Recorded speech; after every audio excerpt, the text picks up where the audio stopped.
প্রিয় বন্ধুরা, ইতিমধ্যেই কিন্তু শুরু হয়ে গেছে সমশ্রী প্রকল্পের অফলাইনে আবেদন কিংবা পরিযায়ী শ্রমিকের অফলাইন আবেদন। এখন কিন্তু বর্তমানে অফলাইনে ফর্ম ফিল আপ করে দুয়ারে সরকার কিংবা তোমাদের এলাকার মধ্যে যে আমাদের পাড়া আমাদের সমাধান প্রকল্প চালু হয়েছে ওই ক্যাম্পে কিন্তু ফর্মটা জমা করতে হবে। ওকে, এবার সমশ্রী প্রকল্পের জন্য যে অফিসিয়াল নোটিফিকেশনটা দেওয়া হয়েছিল ওখানে কিন্তু বলা হচ্ছিল তোমাদের কিন্তু ট্রাভেল অ্যাসিস্ট্যান্স হিসাবে তোমাদের ওয়ান টাইমের জন্য 5,000 টাকা দেওয়া হবে সবাইকে, এবং এখানে কিন্তু প্রতি মাসে আগামী 12 মাস পর্যন্ত তোমাদের প্রতি মাসে দেওয়া হবে 5,000 টাকা করে, অর্থাৎ তোমরা কিন্তু বছরে পেয়ে যাবে 60,000 টাকা। তার জন্য এই যে পরিযায়ী শ্রমিকের ফর্মটা বর্তমানে বেরিয়েছে অফলাইনে ফর্মটা, এই ফর্মটা তোমরা কিভাবে সঠিকভাবে ফিল আপ করবে, ওই ফর্মের সঙ্গে তোমরা কী কী যাবতীয় ডকুমেন্টসগুলো অ্যাটাচ করবে এবং ওই ফর্মটা কোথায় কীভাবে তোমরা জমা করবে, এবং তার সঙ্গে সঙ্গে এখানে তোমাদের ফর্ম ফিল আপের গুরুত্বপূর্ণ পয়েন্টগুলো নিয়ে আলোচনা করব। তার জন্য অবশ্যই তোমরা যারা এই সমশ্রী প্রকল্পের মধ্য দিয়ে পরিযায়ী শ্রমিক হিসাবে এই ফর্মটা ফিল আপ করতে চাও অবশ্যই তোমরা ভিডিওটি না টেনে শেষ পর্যন্ত দেখে নাও। তো বন্ধুরা, অনস্ক্রিন দেখতে পাচ্ছ ওই আবেদনপত্রের কিন্তু পিডিএফটা আমি ওপেন করে রেখেছি। এবার এই পিডিএফটা তোমরা চাইলে কিন্তু আমাদের টেলিগ্রাম চ্যানেল থেকে ডাউনলোড করে তোমরা কিন্তু অবশ্যই প্রিন্ট করে তোমরা এখানে ফর্মটা ফিল আপ করতে পারো। তো আগে তোমরা দেখে নাও এখানে তোমাদের কীভাবে সঠিকভাবে তোমাদের ফর্মটা ফিল আপ করতে হবে। তো এখানে প্রথমে রয়েছে 1 নম্বর পয়েন্টে ব্যক্তিগত তথ্য, অর্থাৎ তোমাদের পার্সোনাল ইনফরমেশন তোমাদের ইনপুট করতে হবে। যেমন এর পয়েন্টে দেওয়া রয়েছে আবেদনকারীর নাম, অর্থাৎ যে পরিযায়ী শ্রমিক যে এখানে আবেদনটা করছে তার নামটা কিন্তু এই ঘরটায় পুরো লিখতে হবে। তারপর রয়েছে বির পয়েন্টে মোবাইল নাম্বার, এখানে কিন্তু মোবাইল নাম্বারটা বসিয়ে দেবে। তারপর রয়েছে সির পয়েন্টে বাবা অথবা স্বামীর নাম, যদি ব্যক্তি পুরুষ হয়ে থাকে তা কিন্তু অবশ্যই এখানে বাবার নাম লিখতে পারো, আর যদি কোনো বিবাহিত মহিলা আবেদন করছে তার কিন্তু স্বামীর নামটা এখানে দিতে পারে। ওকে, তারপর রয়েছে ডির পয়েন্টে লিঙ্গ, এখানে পুরুষ না মহিলা আবেদন করছে এখানে কিন্তু এইভাবে টিক চিহ্ন করতে হবে। তারপর রয়েছে ধর্ম, এখানে কিন্তু তোমাদের ধর্মটা ডান দিকের ঘরে লিখতে হবে। ওকে, এবার তোমাদের বলে দিয়ে একটা গুরুত্বপূর্ণ পয়েন্ট, তোমরা চেষ্টা করবে এই ফর্মটা ইংলিশে ফিল আপ করার।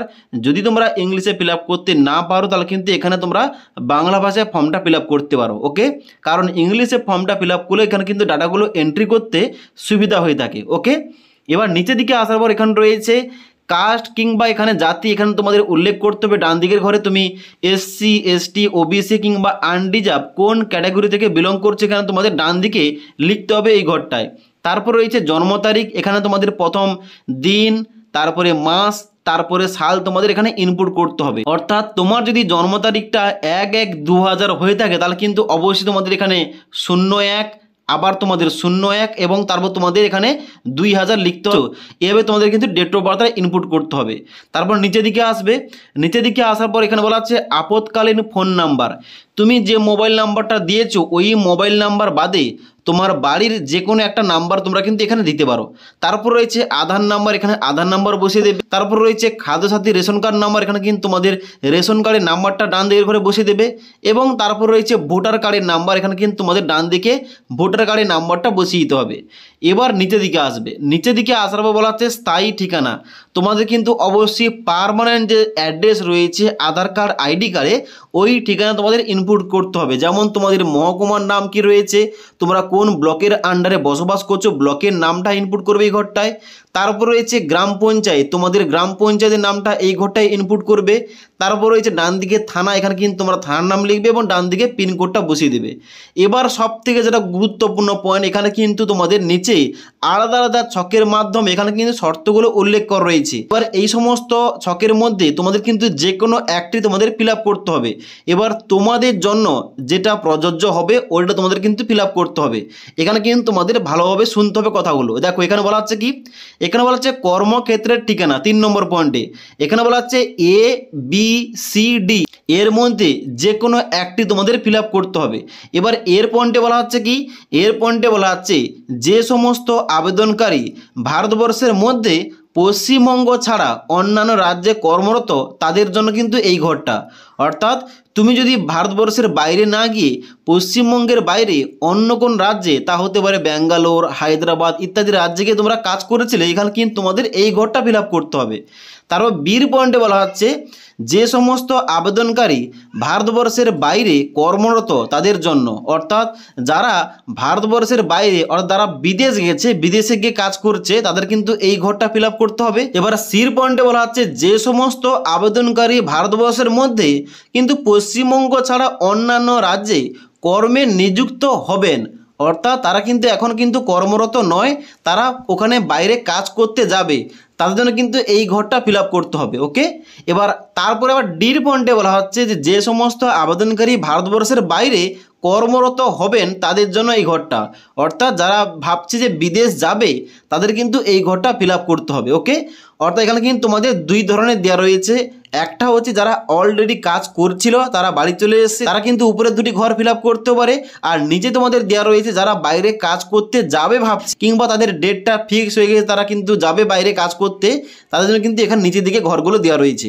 এখানে কিন্তু অবশ্যই তোমাদের সঠিকভাবে সঠিক ঘরটা তোমাদের ফিল আপ করতে হবে, তোমাদের সমস্ত কিছু বুঝিয়ে বলে দিলাম। এবার নিচে তোমাদের 4 নম্বর পয়েন্টে বলা আছে কাজের ধরন, তুমি কি ধরনের কাজ করছো, তুমি কি ধরনের পরিযায়ী শ্রমিক কিংবা তুমি কোন কাজে নিযুক্ত হবে, এখানে কিন্তু তোমাদের ওই কাজের ধরনটা ইনপুট করতে হবে, যার মধ্যে রয়েছে কৃষি, নির্মাণ কাজ, রাজমিস্ত্রি, ছুতার, ইলেকট্রিশিয়ান, প্লাম্বার, বস্ত্রশিল্প, স্বাস্থ্য পরিষেবা এবং তার সঙ্গে সঙ্গে এখানে অলংকার শিল্প রয়েছে, ম্যানুফ্যাকচারিং রয়েছে, পাথর কাটা, বালিশের কাজ, পরিবহন এবং স্বনিযুক্তি।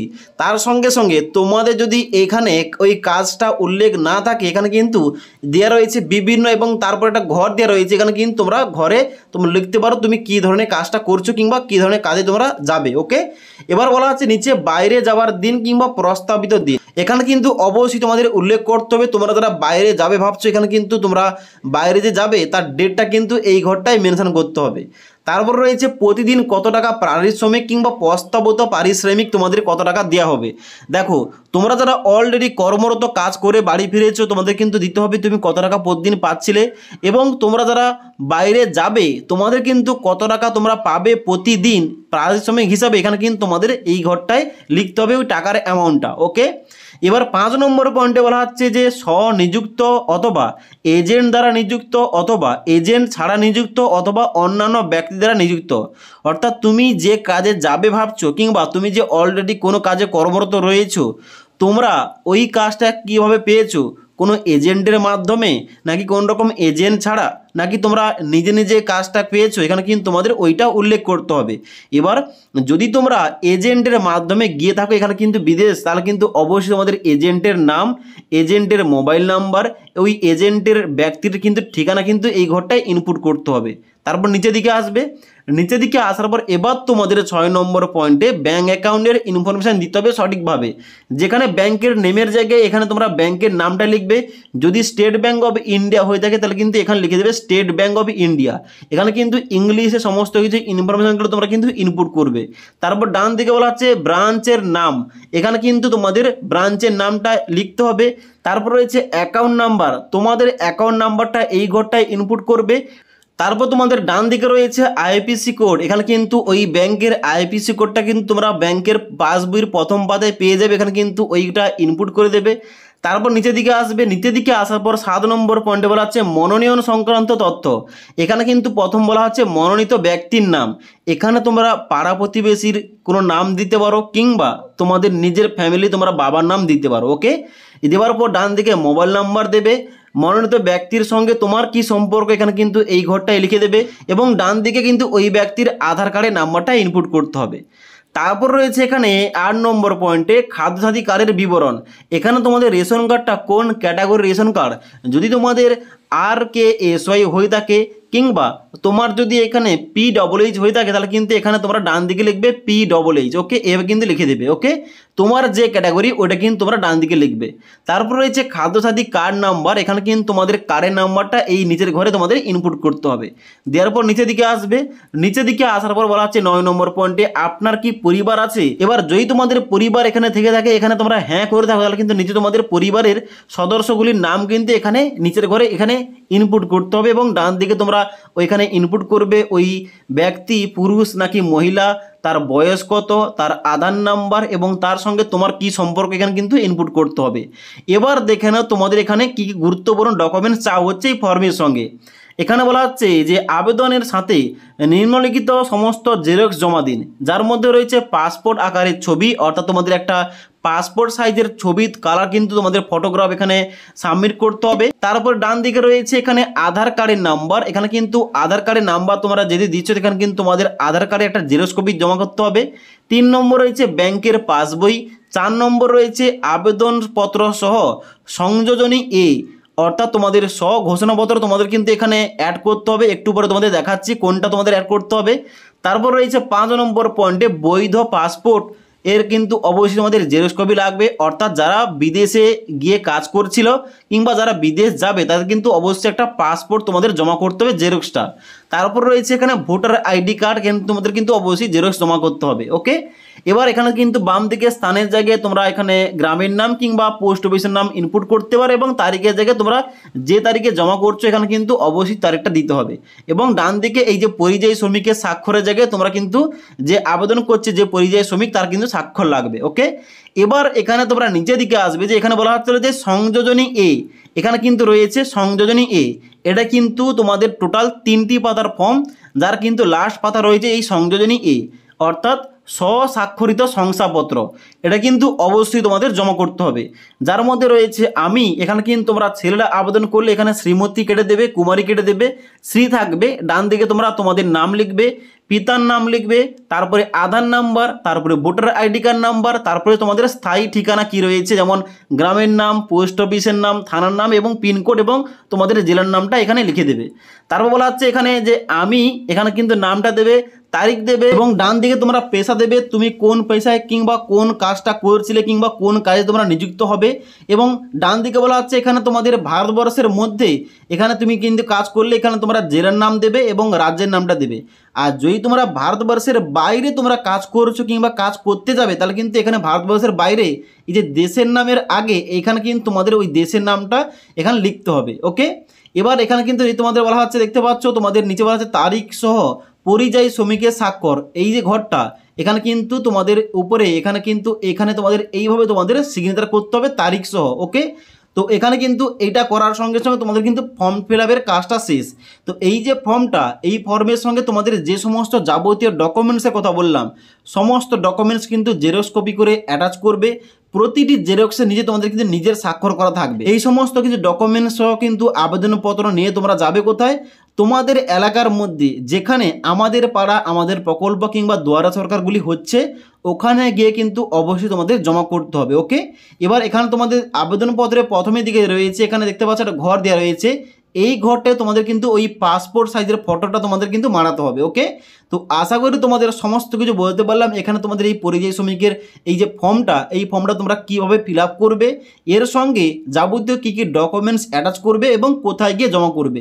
এবার এই ফর্মটা জমা দেওয়ার পর কি করতে হবে, কোথায় গিয়ে স্ট্যাটাস তোমরা চেক করবে, এই টপিকে ভিডিও চাইলে নিচে আমাকে অবশ্যই কমেন্ট করে জানাতে পারো, তাহলে কিন্তু ওই টপিকে একটা ভিডিও নিয়ে আসবো। ওকে, তাছাড়া আজকের এই ভিডিওটির আপডেট তোমাদের ভালো লেগে থাকলে একটি লাইক করবে এবং বন্ধুদের অবশ্যই ভিডিওটি শেয়ার করে দেবে।